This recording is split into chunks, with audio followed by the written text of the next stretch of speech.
Hello sewers! Welcome to So Darn Fun. I'm Carrie and this channel focuses on quality clothing alterations, pattern reviews, and useful sewing how-tos. In honor of the upcoming Father's Day holiday, today's episode is dedicated to my dear sweet daddy. Come along with me as we breathe new life into his favorite sweatshirts.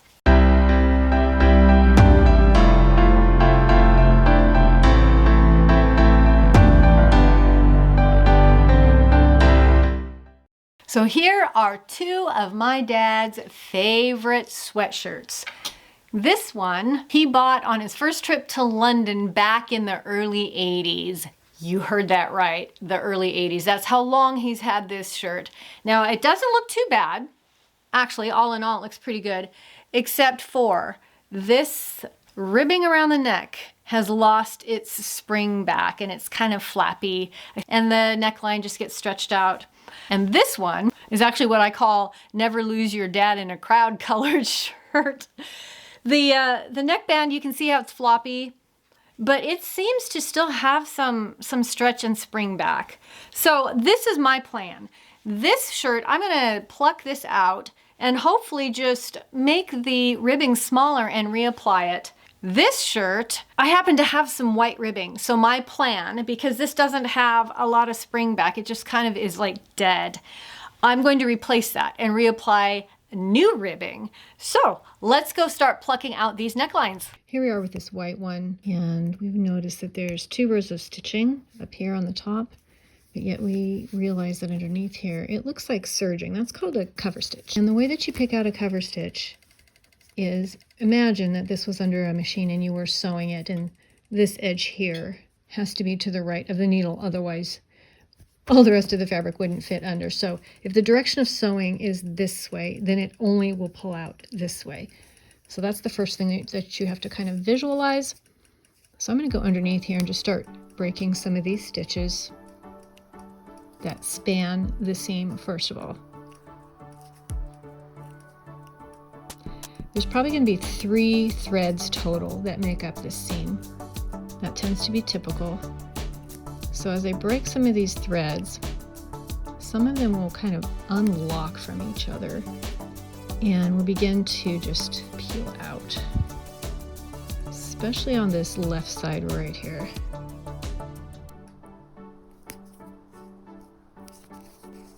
It might take me a few minutes to find it.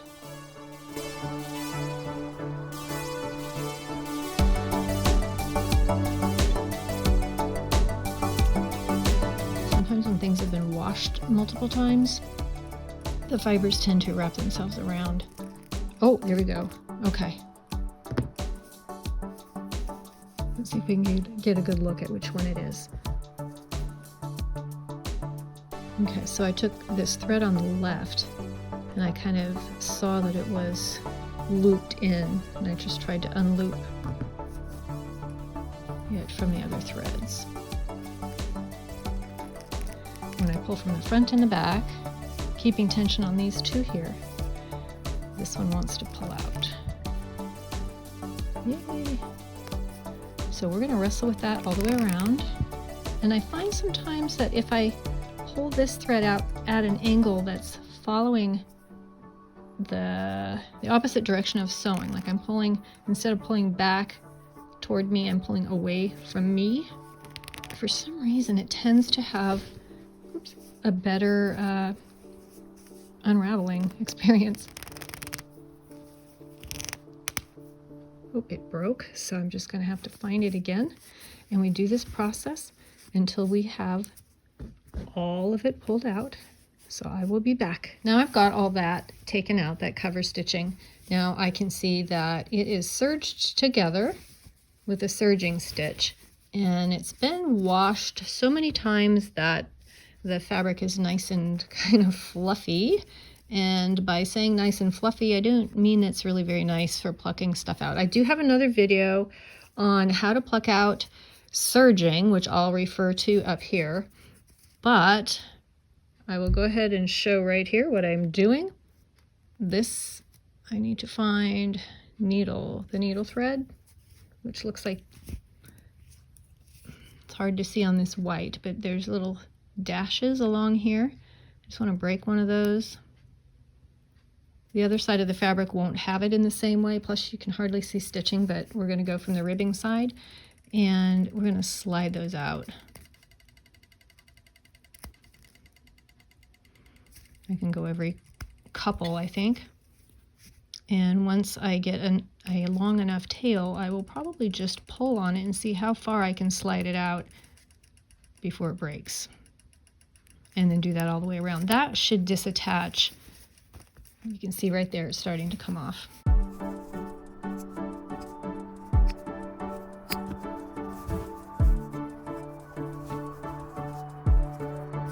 My daddy is going to be so happy to have his favorite sweatshirts revitalized.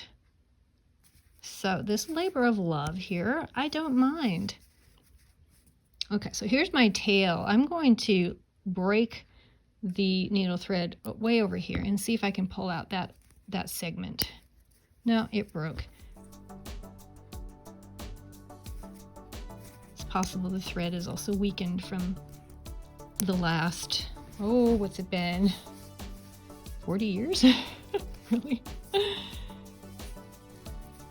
Probably. Like I said, it's in pretty good shape for being that old. Okay, so all the way around we go. We're just going to keep pulling that thread and sliding it out. And as that needle thread comes out, all the rest of this will come off. It's possible, but I don't know how probable it is, that you might have two needle threads, like in the photo that I will show up here. I'm plucking out this needle thread that's down here. Sometimes there's another one that's kind of midway here, and that's especially true if your serged edge is wider. It probably has two needle threads. But for this neck binding, I think that they probably don't want it too wide, so they just use a 3-thread serger. So around and around we go, and when this is off, I will show you what it looks like. Now I have that neckband completely taken off. I need to figure out how big to make a new one. So the general rule of thumb here, first I'm going to measure. I've got this pretty much folded in half so I can measure the front and back at the same time. So all in all, this is going to be about 26 inches. So 26 inches, and we're going to multiply that times 0.85. That's the rule of thumb. My new neckband needs to be about 22 inches. So that is how long I need to cut my new band. This is the old band. So I also want to see how wide that is. It's about 2 1/4. It's just under 2 1/4. So I'm going to cut mine 2 1/4 times 22 with seam allowance. And keeping in mind that when I put this back on, not this one, but you know what I mean, I'm not going to trim off any. I'm going to try to just keep within that, probably just under, you know, 1/4 inch, so that I'm not trimming away this neckline. All right, move over, old ribbing. Here is my new piece of ribbing. It is a little bit different type of ribbing. It's a very, very fine ribbing. Actually, I've got the wrong sides together. It's a very fine ribbing. Nice stretch. I'm going to go take this to the machine and sew it. Okay, because I left 1/2 inch seam allowances for this binding, I'm going to stitch at my 1/2 inch. Because I know you're going to ask, I don't have a special needle. I'm using just a 80-12 universal needle and a regular sewing thread. Straight stitch, that's all I need.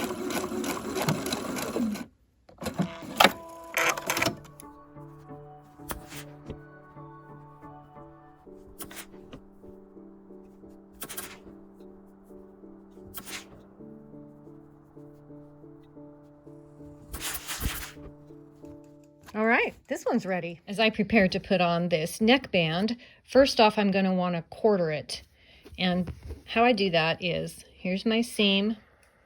First I'm going to put my seam on one end and see where the fold is on the other. Put a pin there. And then I'm going to match up that pin with the seam. See? And then wherever the fold is on one side, I put a pin there. And same with the other side, and that's how you quarter off a neckband.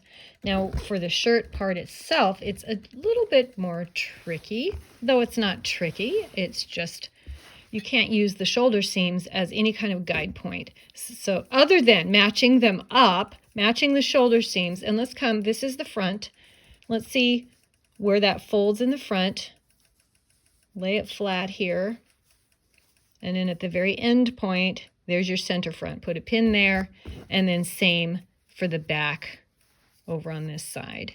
Now, to get the side points, the middle side points, now we're going to match up our front and our back and see where that leads us. It's almost never at the shoulder seam. Sometimes you might find it to be so, depending on what the neckline is like, but here's the side. And you see it's about half an inch, 3/4 of an inch in front of that side shoulder seam. Same with this side over here. So those are our points. And then what I want to do is I want to take the back where I have the seam and pin it to my center back. And then we're going to match up the sides and the front in the same manner. And this tag was already stitched onto the shirt. I am glad, because I like to leave tags in, but it's stitched on separately, so I'm just going to leave it there. If it wasn't stitched on, it would probably be a good idea to just stitch it on with a straight stitch machine so that it doesn't flop around if you're trying to insert it freehand. Okay, here's our front. I don't need this pin anymore, so I can just get rid of it. And then here's our side.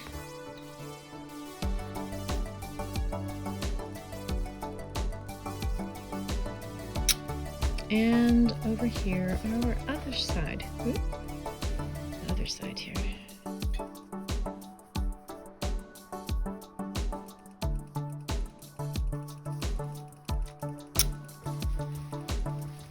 At this point, you could baste it on with a straight stitch machine. Or if you don't have a serger, you could use a stretchy stitch from your straight stitch machine. I think they call it a lightning bolt stitch. It does look like a lightning bolt. I'll try to throw a picture up in the corner here. But I have a serger, so I could either choose to baste this first on my straight stitch machine, but I think I'm just going to do the whole thing on the serger. So let me go get my serger threaded up. I'm going to do just a 3-thread, as was the original on this shirt, and we'll head on over to the serger. Now, being that the length of both of these layers of fabric are not a 1-to-1, meaning that the sweatshirt fabric is longer than my binding, I'm going to have to stretch as I sew so that they'll equal each other. But I don't want to stretch beyond what the shortest fabric is. I also am not wanting to cut off any fabric if possible, because I'm trying to keep the same seam line that was here before.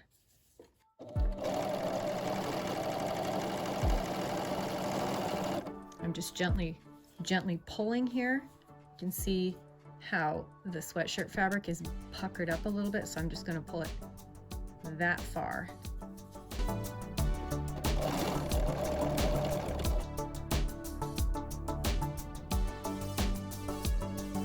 And certainly you could put more pins in here to hold this down in more areas, but I am not.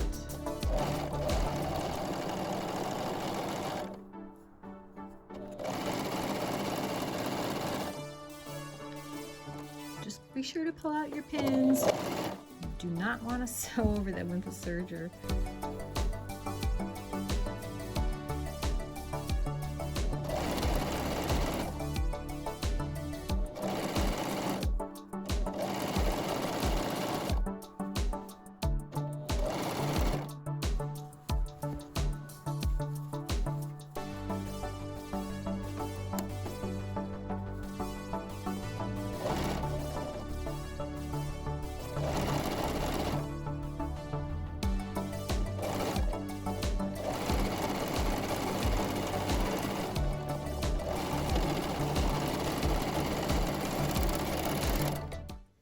Here we are back at the ironing board, and this is what we've got so far. We just stitched it on with a serging. So let's press it. Let's press it up where it needs to go.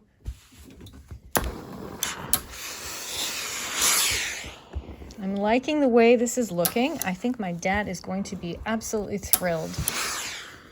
The only other thing that we have left to do is to put back the top stitching that we had here. Now, I would say if you have just a straight stitch machine and you do not have access to a cover lock, go ahead and just take your straight stitch machine and top stitch it, about a generous 1/8 inch away from this seam, using a stretchy stitch like that lightning bolt stitch. Actually, that lightning bolt stitch looks like a straight stitch when it kind of sinks a little bit into a knit fabric. If you have a cover lock, this is the time to use a cover lock. That is what I'm going to use, and I'm going to try to straddle it just like it was on the original. We'll see how accurate I can get, because I do believe that there was one stitching up here on the collar and one down here on the sweatshirt part.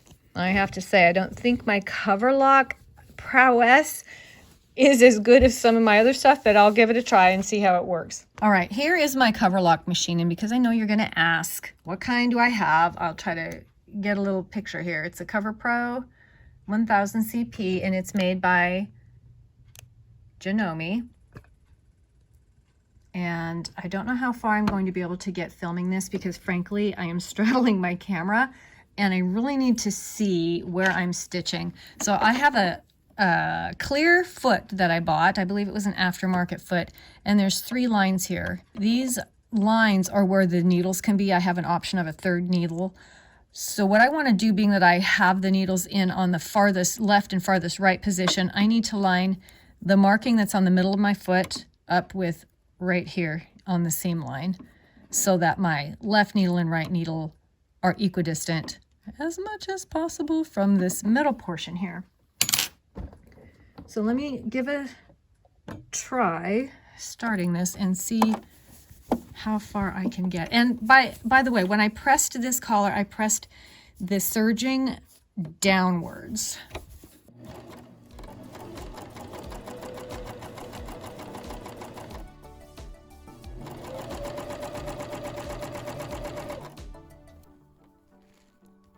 Actually, this isn't as bad as I thought, but if I accidentally kick the camera and everything jiggles, you know what happened.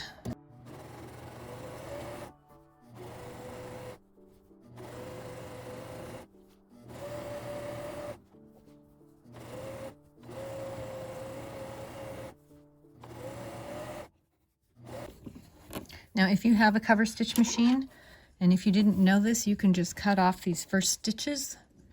They won't ravel, because it doesn't ravel this way. It'll only unravel that way. I guess I worded that wrong. It doesn't unravel this way. It only unravels that way. So what I want to do is try to stitch right on top of my beginning stitches. It can be tricky. As much as possible. Okay, we did it. And to finish off the cover stitching, if you don't know this little trick, pay attention. I've got my needles at the highest position, and I'm going to just grab the threads underneath my needles, lift my presser foot, and I'm going to clip the threads right there. And now when I pull it out, the threads are pulled to the bottom. Now I'm going to tie those off, because these will ravel if I don't, or at least they can. And now I'm going to feed these under the stitching with my big-eyed needle. Oops. I'll just do that right here. I do this to serging also. That way it gives a nice, clean finish without little edges poking out. Everybody has their own way, but this is what I like. And then I'll just clip that off. All right, how does that look?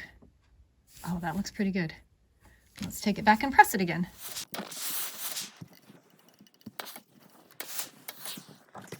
Wow, that's almost as good as new. This is 1982 sweatshirt from London, England.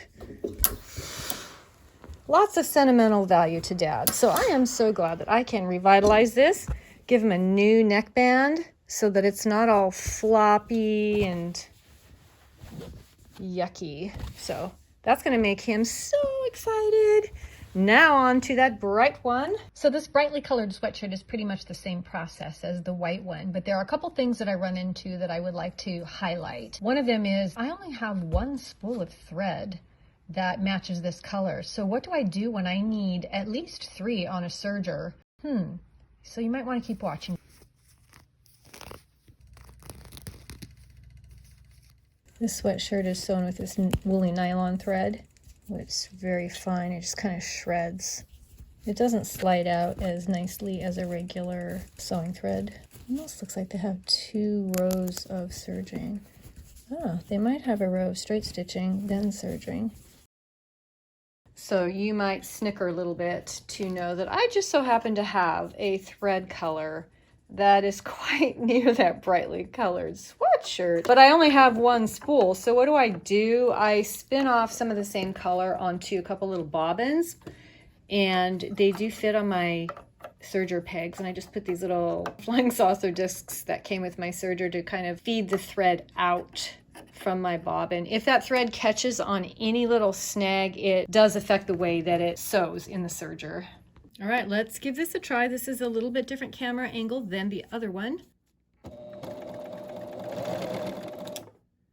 I stitched the tag on there before I started to make sure it's not going to go anywhere.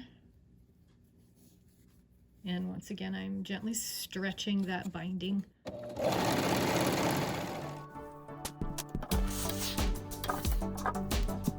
Pressing the serging downward. Wow, that collar looks so much better. I guess it's binding. Neck binding. Okay. Now we'll go for the cover stitching using some of those same bobbins that I used on my serger.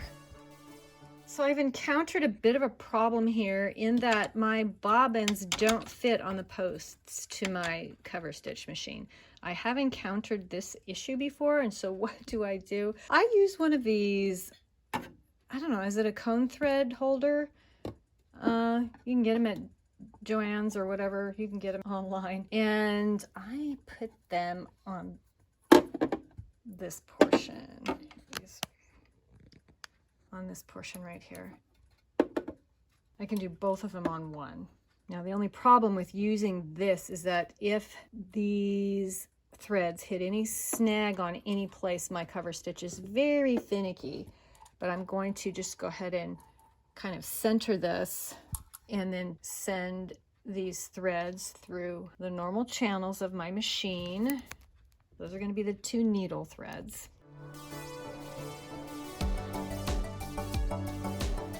I think that looks so good. Okay. So much nicer. It's nice to be able to use the same neckband, revitalize it, shorten it so that it's not so floppy. And here's our final outcome of the 2 shirts that we were working on. See how nice and flat these new necklines lie. So if you have a special someone who absolutely refuses to part with their favorite t-shirt or sweatshirt, you might perform this alteration to score some points with them. I'll try to get a couple pics of my dad wearing these shirts once I deliver them. He's going to be so excited. Thanks for joining me today on So Darn Fun. If you received any kind of value from this video, don't forget to thumbs up and subscribe, share my video, and I will see you in the next episode.